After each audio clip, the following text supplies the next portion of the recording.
Halo, lagi bola hala ku deh, no, ke ya mi pia ko tuli no. Aku deh mi. Ali ni ada ke ada tarri no. Pernah lem kayu ashbli flop an. Ya, si tarri.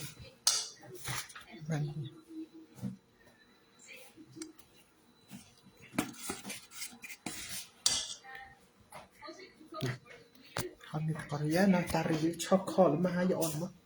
Akan bo raมีสายยนมนมบอกล้อลีตาริมให้ตาลิชอน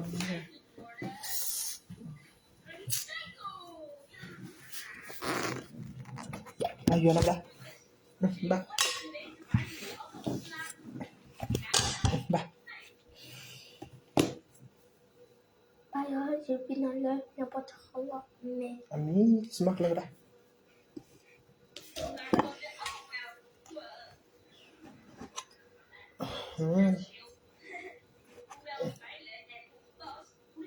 Dal.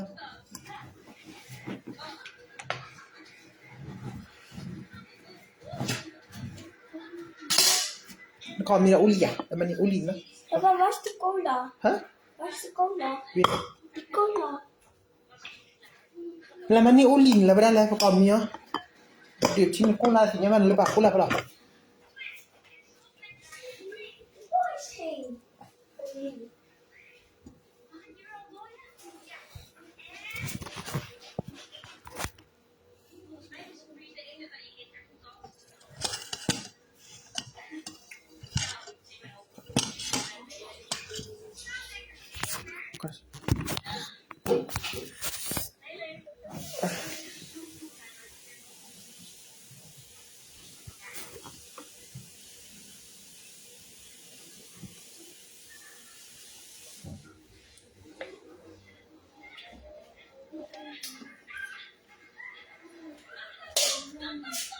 Energy drunk.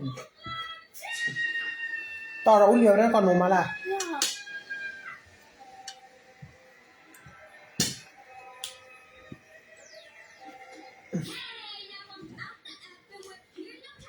Wow, sao bạn tụi sao?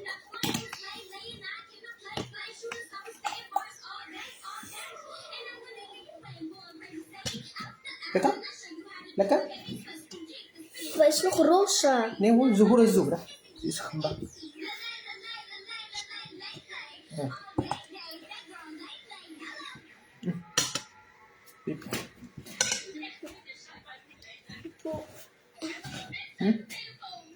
Kommt die?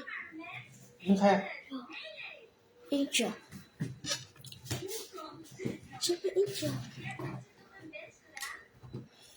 Ini mah apa kena udah? Apa? Ha mi có. Miết ní ta là bỏ lo ra tàn đó.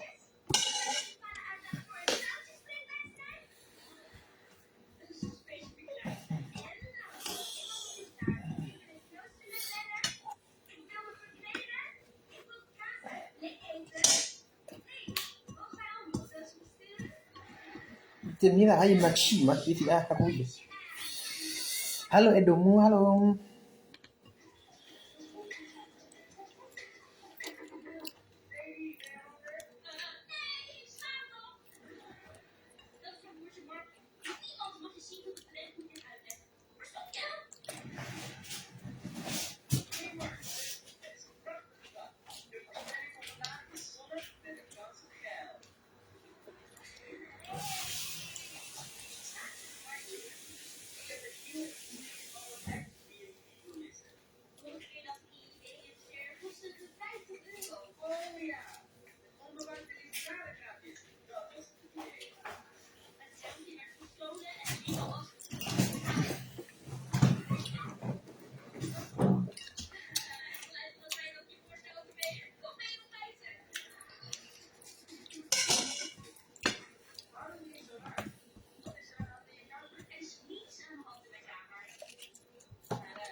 Apa lagi dah?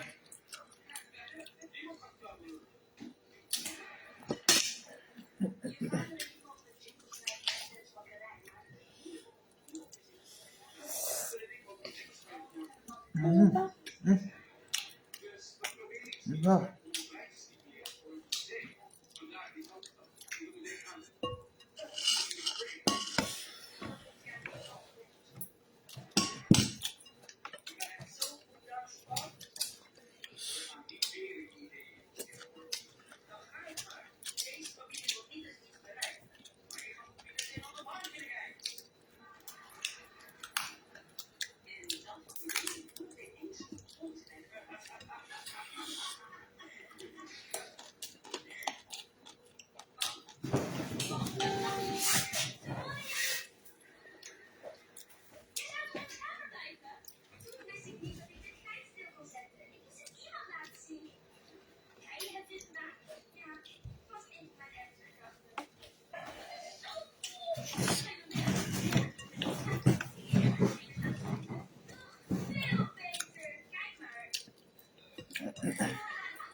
อืม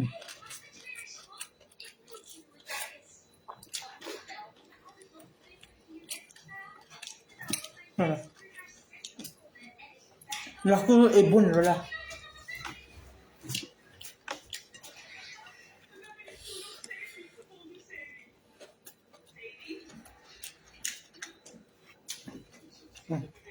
แล้วคือบุญบุญ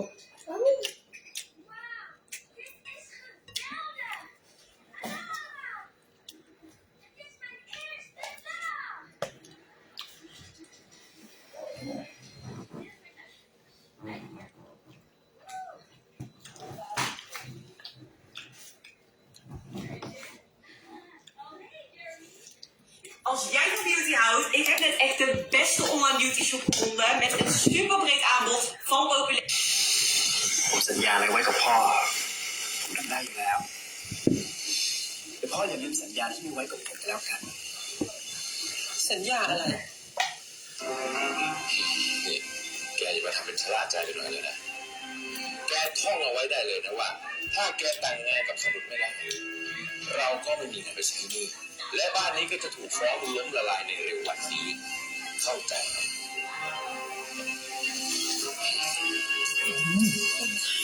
ไปสัญญาอะไรกับตาอุ้มไว้อ้าวแล้วฉันจะรู้ไหมเนี่ยโอ๊ยพอกันทั้งพ่อทั้งลูกเลยสัญญาอะไรบ้านนี่พี่ตะวันจะซื้อบ้านเหรอเมื่อวันก่อนพี่เพิ่งจะดาวน์รถเองนะต่อไปเนี้ย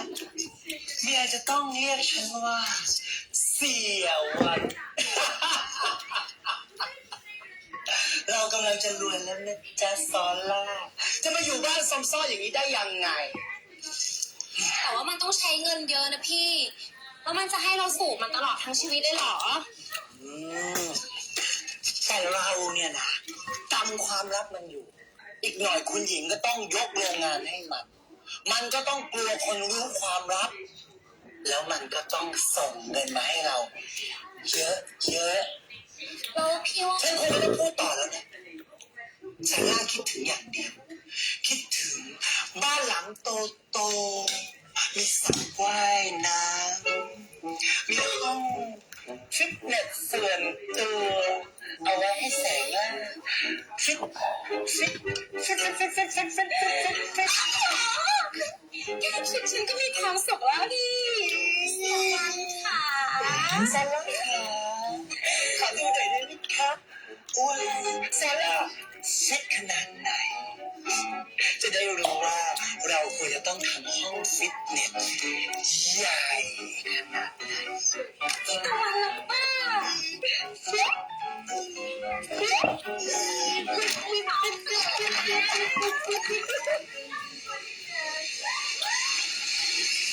กันเลยดำไปตัวสนขนุนใส่แล้วได้ครับคุณขนุนครับเดี๋ยวพี่โกศลจะไปส่งนะครับที่เดิมใช่ไหมล่ะครับรับรองไม่ต้องห่วงครับพอถึงที่หมายปั๊บเนี่ยแล้วก็ไปกันเลยจ้าได้ครับพูดมากไปหน่อยเชิญครับ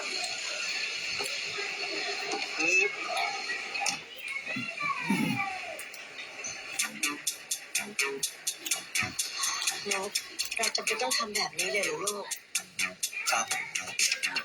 นุ๊กไม่อยากให้คุณยายกดเขาเย็นแล้วก็นุ๊ก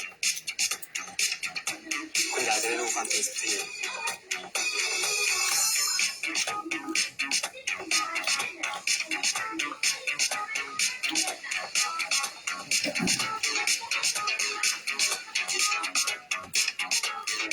พี่สา1 ทัพพีน้องเพลินย่อยใช่ไหม ย่อย 2 ทัพพี รู้ใจที่สุดเลยขอบคุณค่ะพี่ลี ก็แน่ละสิเพราะพี่เนี่ยเป็นคนที่รู้ว่าเวลาใครทำดีด้วยนะเราก็ต้องทำดีตอบแทนเขาใช่ไหมเจ๊เพลิน ใช่ค่ะพี่เพลินนะ เวลากินข้าวไปเนี่ยก็รู้บุญคุณเขาข้าวแดงแกงร้อนมาแต่ละเม็ดมาพี่เนาะ ถูก ที่สำคัญเพลินไม่ขโมยของใครด้วยนะพี่ลี จำเรื่องแมงสาบที่พี่เล่าให้ฟังได้ปะ ได้สิ อีแมงสาบแสนฉลาดตรงนั้นน่ะแหม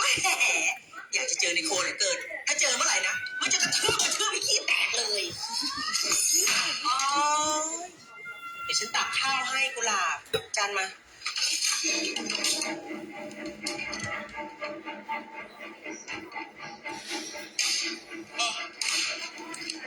เม็ด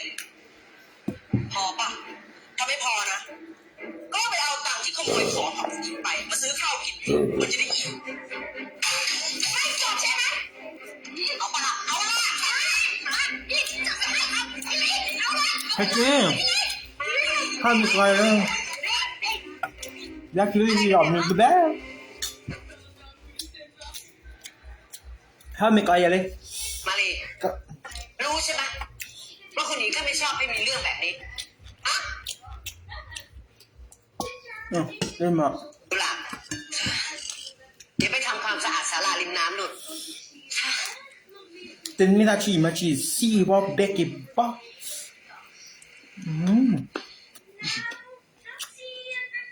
해봐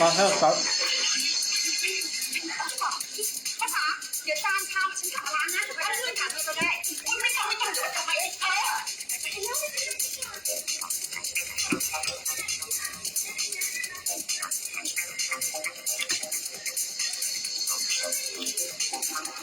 아니 레바 빠다야 그래서 엄마는 나들 레바 빠다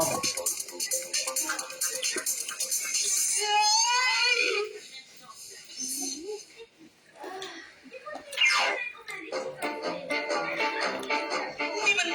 ห้องคนหรือรังหมาวะเนี่ยนั่นดิพี่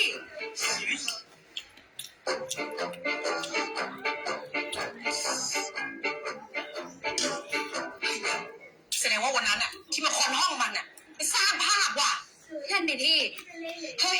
โลกอย่างเงี้ยมันจะมีงูเปล่าวะ โอ้โหก็มีนะแกโดนของอีนี่ทับตายไปตั้งแต่แล้วไอ้เพิร์ดเรานะรีบพ้นให้เจอนะแล้วก็รีบออกไปเลยอยู่นานๆแล้วฉันเป็นสิวในรูจมูกแน่ๆเลยว่ะ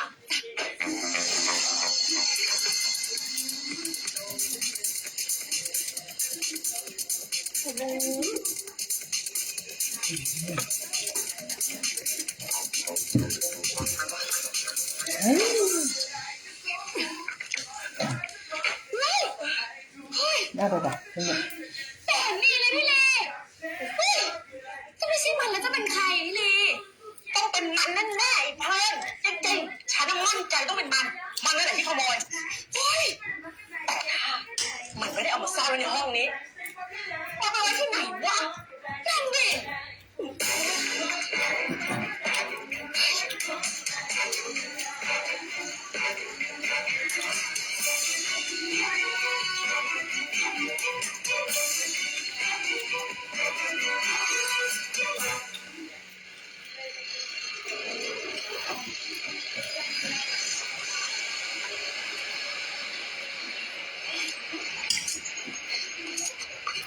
합니까? 이볼까 오늘 합니까? 뭐야 다 해, 뭐야 삐. ไม่ใช่ทางที่เขาไป 이모가 지금 이렇게 쇠라 알았더니 다 우마 더버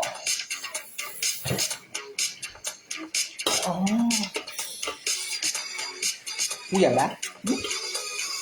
어떻게 해야 돼?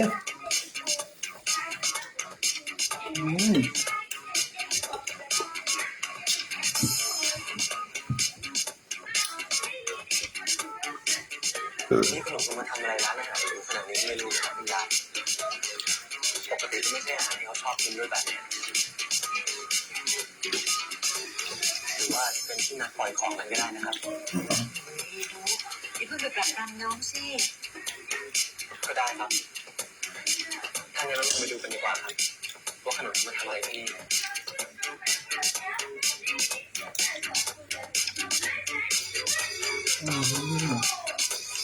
好玩啊！ Ontdek vampieren. 啊，没讲嘛， Waarbij je gratis 好明白。 enkele seconden geld naar je vrienden in het buitenland kunt sturen.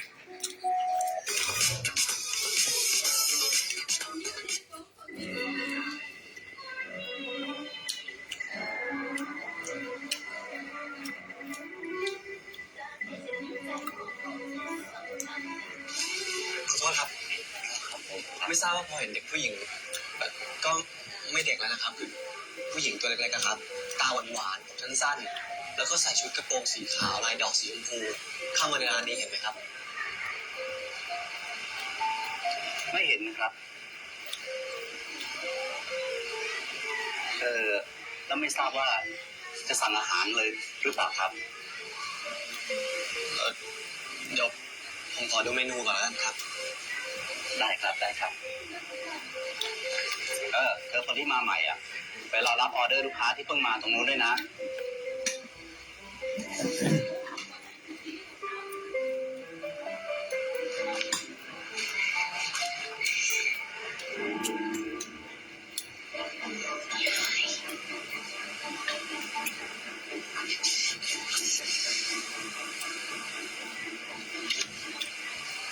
คุณยายครับเมื่อกี้คุณยายเห็นคุ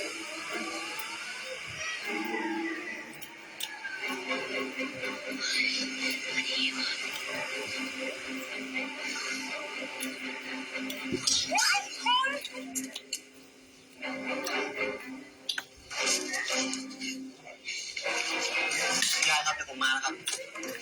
Hello, Kui. Hello. Kamu kok? Mak. Ini tak?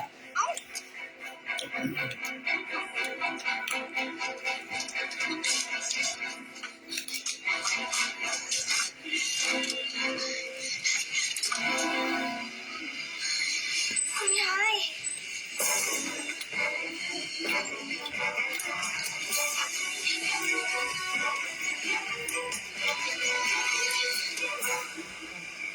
ที่แท้เรื่องก็เป็นแบบนี้นี่เองนี่ตาโอมพาหนูมากินอาหารร้านแบบนี้เลยเหรอ จ้ะแต่ขนุนก็ไม่ค่อยชอบเท่าไหร่หรอกนะจ๊ะคืออาหารรสมันกลางๆไม่ถึงใจเลยอ่ะ แล้วก็เธอเห็นเขาเขียนป้ายรับสมัครงานเธอต้องสมัครไปหรอ ก็ฉันอยากจะหาเงินมาซื้อสร้อยคืนให้คุณยายอ่ะที่จริงตอนรับสมัครเนี่ยเขารับวุฒิม .6 นะจ๊ะแต่ขนุนก็ขอร้องเขาว่าขนุนทำได้จริง ยายบอกหนูแล้วไงลูกว่ายายไม่ได้สนใจแล้วเรื่องสร้อยนะ ๆ ไม่ได้จ้ะคุณยาย ก็ขนุนเป็นคนทำให้สร้อยคุณยายหายขนุนก็ต้องรับผิดชอบทำไมคุณยายถึงตามขนุนมาที่นี่อะจ๊ะ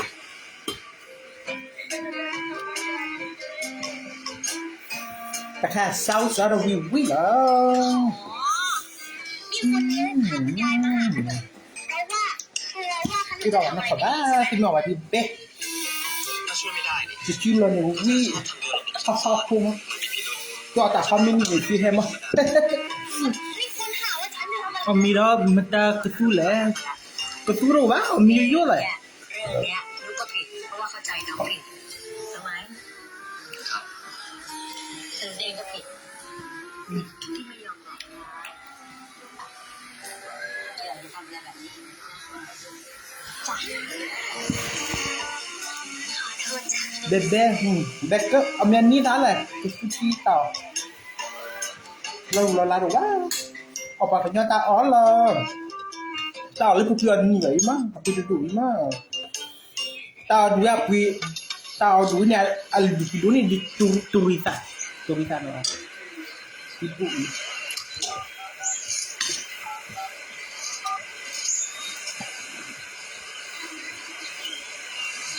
ฮัลโหลแก ฉันเอง นี่เจอกันที่เดิมเวลาเดิมนะฉันจะได้เอาของไปปล่อยโอ้โหคนบ้านเนี้ยโง่แกไม่มีใครทำฉันทันจริงแกจะเป็นห่วงอะไรนักหนาฉันซ่อนของไว้ในที่ปลอดภัยแล้วรู้แล้วเจอกันแค่นี้นะ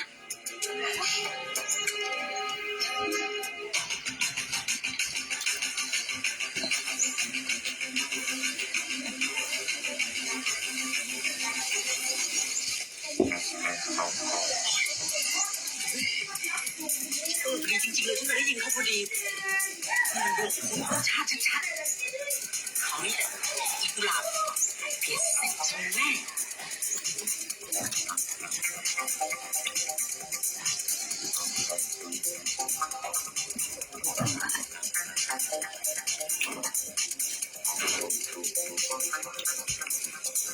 สวยแน่อีกุหลาบ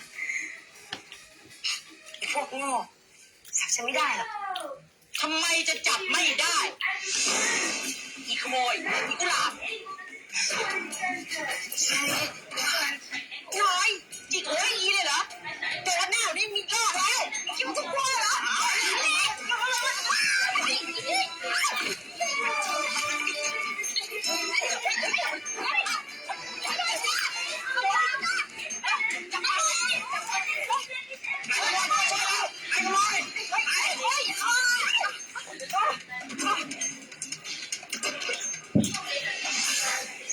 มันเรื่องอะไรกันอ่ะ ก็น้องแกมันเลวเนี่ย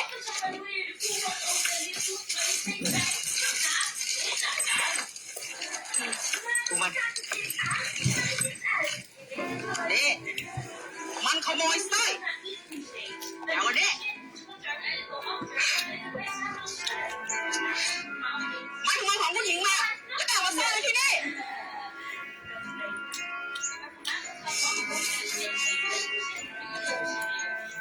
จริงหรือเปล่า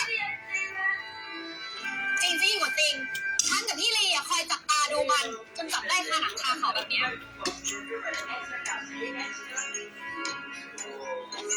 จริงใช่ไหมจริงใช่ไหมกุหลาบฉันถามว่าจริงใช่ไหม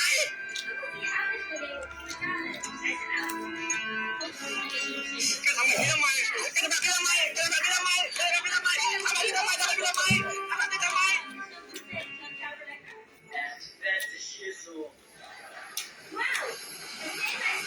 เอาล่ะเป็นอันว่าทุกคนหายสงสัยหลานฉันได้แล้วใช่ไหมจ๊ะแล้วตอนนี้ตำรวจก็กำลังพากุหลาบไปสอบปากคำอยู่ค่ะ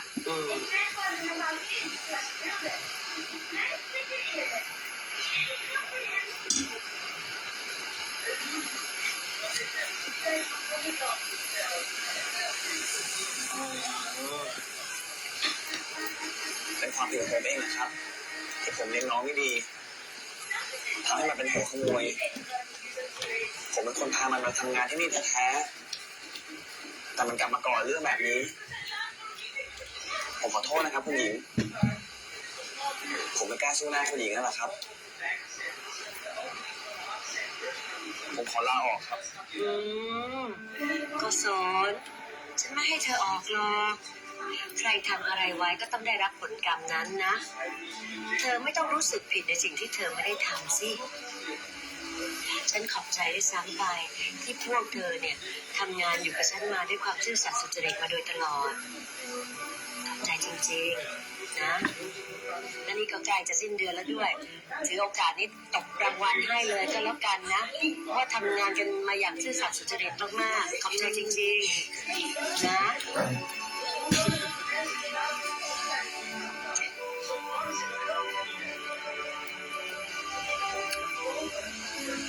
เคลียร์นะลูก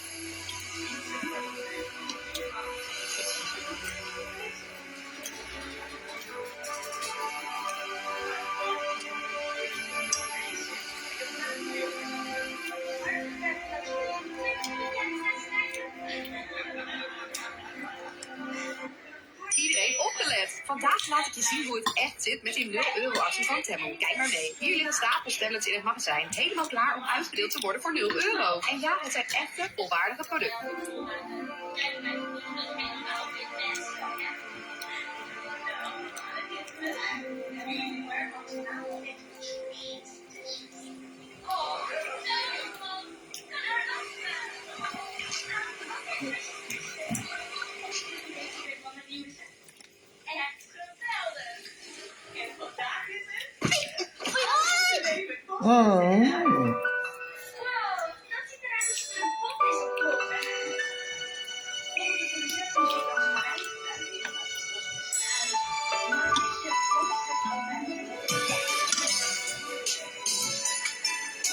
คุณนุ๊กคะ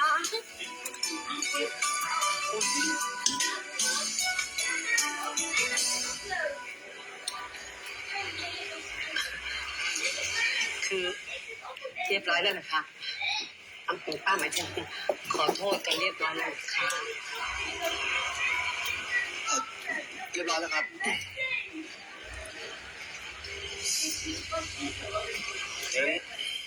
ไม่มีอะไรแล้วเดี๋ยวไปก่อนนะขอโทษนะว้าย ถ้าคุณอยากให้ฉันยกโทษให้เนี่ย คุณต้องพาฉันไปที่ที่ทำให้ฉันสบายใจมากที่สุด คุณจำได้ไหมไปที่นั่นที่ไหน ไม่รู้อ่ะใครจะไปจำได้ล่ะ นี่คุณ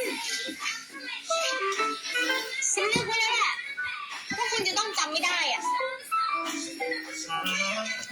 เดี๋ยวก่อนริมแม่น้ำเจ้าพระยาใช่ไหมล่ะ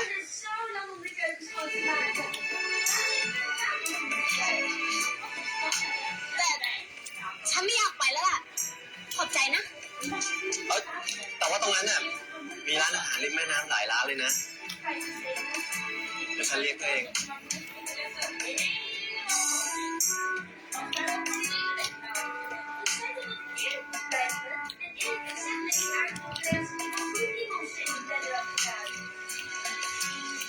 โอเคนะ คุณพูดเองนะ เอาเว้ย ไม่เย็นจ๋าเอาไปกันนะจ๊ะ